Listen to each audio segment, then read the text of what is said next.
So, today is another video, and this one is another tablet, but this time it's a different manufacturer, and some very unique things. So, first up is this. This is the very weird but very well made tablet. It is the Cat T20. I know it sounds like something that you would expect to see from like Fallout in terms of the name, but no, it's not power armor. Overall though, this tablet has some very good features that make it seem like it's goddamn power armor in terms of how well it's made. So, first up we have a look at this thing. It comes with a very weird bunch of USB things. So it has this weird, I don't even know what to call these types of USB ports. If you know, you know, but these things are annoying. They're an older format prior to Type-C taking the throne of micro USB ports and all that, and essentially overthrowing all the older ones. But it does have some nice things here and there. So let's talk a bit about this tablet. Overall, it has a 4-core processor and 2 gigs of RAM. Those 2 gigs of RAM, it's like, I'm not expecting a lot from this little guy. I'm expecting it to do its job. These are industrial tablets. They're designed to be like at a work site for managing things. This could be like some kind of management programs and stuff that these would run. Think of like at a warehouse or a business or some large industrial facility where they need to have someone running around with a tablet every so often looking at things that are connected wirelessly together or so on. It charges via a barrel jack, which those are annoying. Yeah, I know they're sturdy, but those things come in so many shapes and sizes, it's not funny. And finding one, and finding out that when you purchased this, it didn't come with the actual charger? What? This thing did not come with the basic USB to barrel jack cable. Understandable if that was like, you might have been able to get away with not having a cable if it was like charged via a USB port, even if it was micro. I would not have complained. Even if it was mini, I might have only whined a little bit. But this, gosh, why? I don't know if it just like was like this originally, but I got this new in the box. My guess is that it originally came with a charger, because the cardboard box that had the little USB adapter could have easily fitted a charging cable in there. My guess is someone did not put it back in there, or it was not in there to begin with. I'm not exactly satisfied there. But it does work.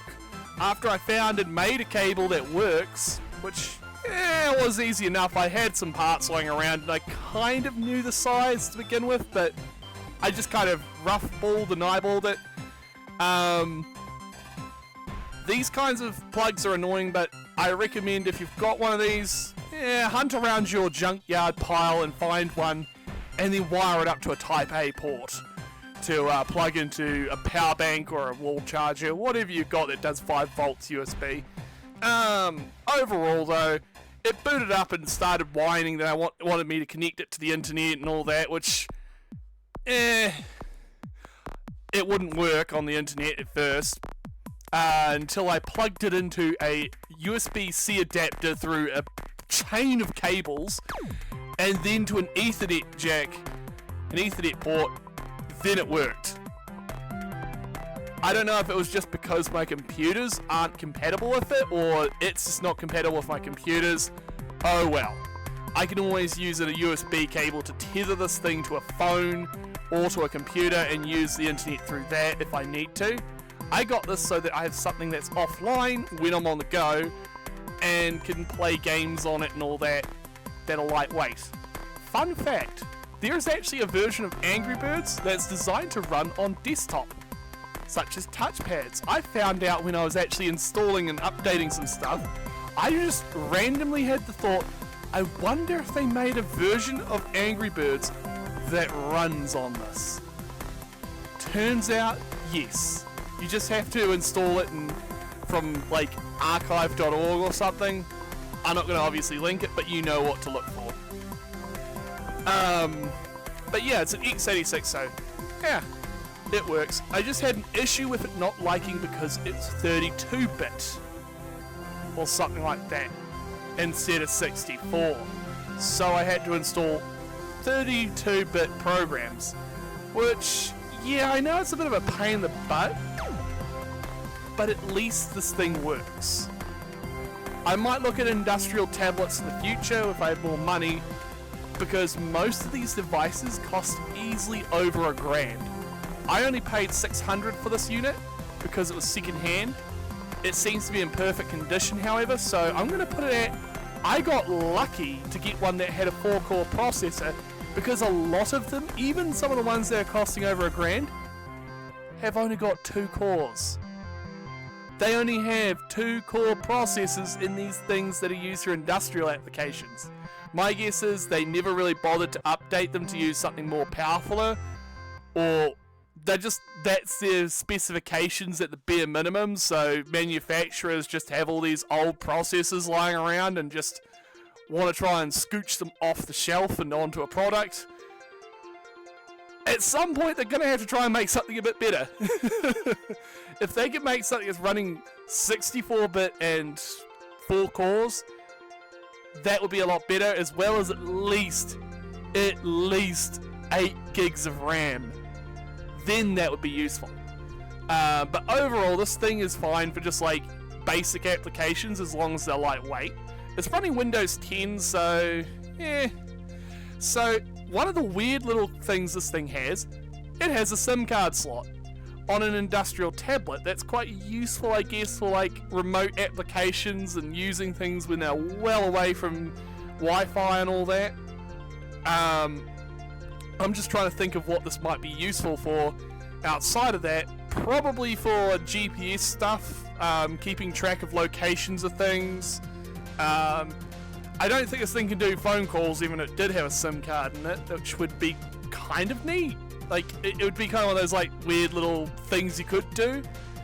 But it's mainly, I'm guessing, just a modem, so you can just connect it up to the internet. I guess you just use whatever for it, but yeah, it has a SIM card and SD card slot, so I'm going to call that a useful thing.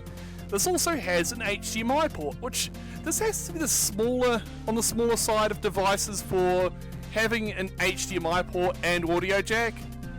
Next to the fact that this thing's pretty damn small and portable, so you could probably take this and use it as a media player. I did in fact install VLC onto this so that you could use this as a media player. You could actually install or have some video or music or whatever you have on this. I honestly think that this thing's fairly sturdy design makes it quite a nice tablet for just transporting around and using. Overall, I'm going to say the fact that this thing is screwed together instead of glued together does lean towards being more repairable. The battery, because I did watch someone actually repair one of these, the battery is glued in, however, so you'll still have to do a bit of finagling and know what you're doing to get the battery out if you need to replace it. But at least the case is not glued down. It is actually waterproof, so it's got a lot of individual Torx head screws. Luckily I have a set of those drivers. Other than that, it's a decent overall tablet. I'm going to put it at about a 9. I'm going to put it at about a 7 to 8 out of 9 out of 10 because of the weird quirks that it has. It's an older tablet. It's older than the other one I got, but it is smaller and very sturdy. This thing is designed to handle being abused. It's a commercial one. It's nice. It's quite a decent tablet. I also looked into the company that makes these. They also make phones. So you could imagine the smartphone that they would produce would be something of similar quality. Like, I'm guessing they would have both Type-C now and decent quality operating systems and processors and all that.